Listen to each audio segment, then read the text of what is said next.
Hello and welcome. For those of you who don't know me, I'm Georgie from Healing Moons, and today we're going to be looking at our next session of the moon phases, which will be the Waxing Crescent Moon.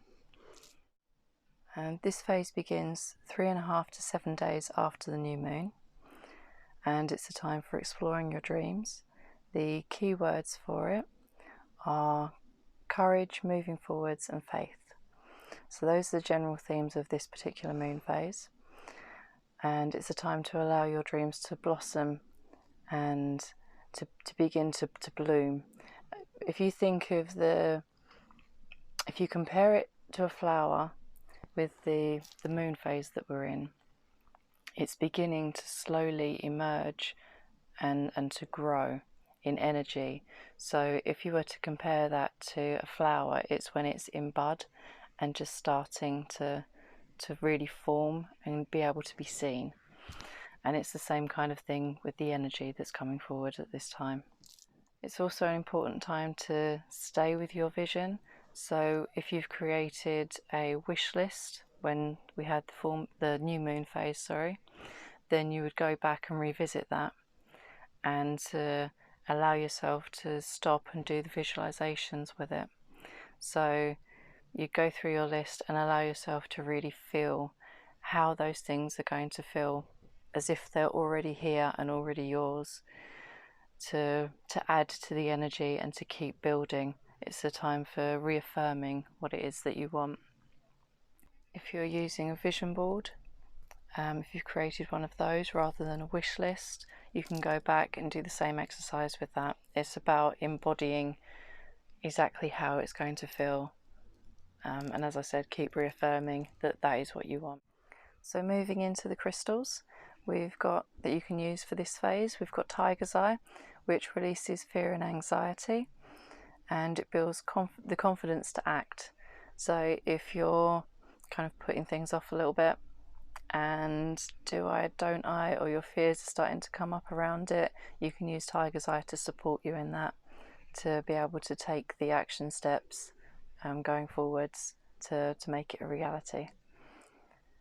And it also helps you to clearly observe things, so you're not being clouded by negative self-beliefs and other things that people may say to you to put you off and things like that, because we have a tendency to turn to other people for advice and to use them as a sounding board. But sometimes they can kind of dissuade us from what's truly in alignment with us, because they're not in the same vibrational place as us necessarily, and quite frankly they aren't us. So only we can truly know what it is that's right for us as an individual. And by using Tiger's Eye, it can help support you in that. And then we also have citrine, which is linked with your solar plexus. So it's all about your own personal power, willpower, going forwards. It also promotes optimism and prosperity as well. So if you're trying to bring in, I say prosperity, but it's kind of an abundance. So regardless of what it is, whether it's monetary things that you're trying to bring in, or whether it's something else that would fulfill to make your soul feel enriched, then that can all add to it as well and support you in that. And it's also for happiness and health as well. And then moving on to the essential oils, we have common sage. So it doesn't have to be anything fancy, just common sage, which is cleansing and for mental fatigue. And then we have lemon, which gives you an energy boost. And we also have lime, which cleanses, purifies and renews the spirit. And we also have peppermint, which is uplifting and eases aches and pains.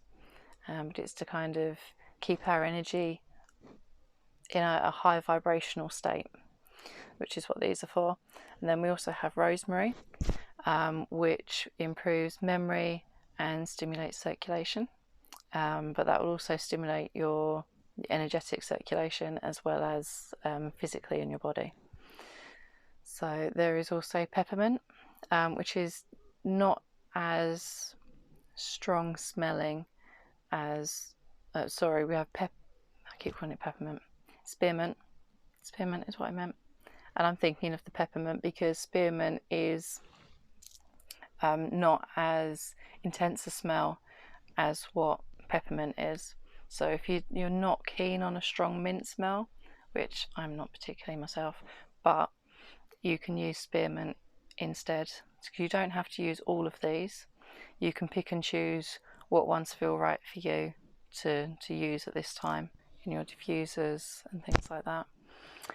So spearmint eases headaches and stress, and it's refreshing for new ideas, which is the properties of that one. And then we also have, I've had to write these down, Virginian cedarwood, because I wouldn't remember all the details, which is calming, calms anxiety and nervous tension, and it also increases focus. So those are the oils that we can use around this time, and you can use them in diffusers, things like that. If you are going to use them topically, then please do buy them pre-mixed if you're not an aromatherapist, and do be aware of any, although they're a natural product, some of them can be toxic for small animals, so make sure that you check that out if you've got any pets.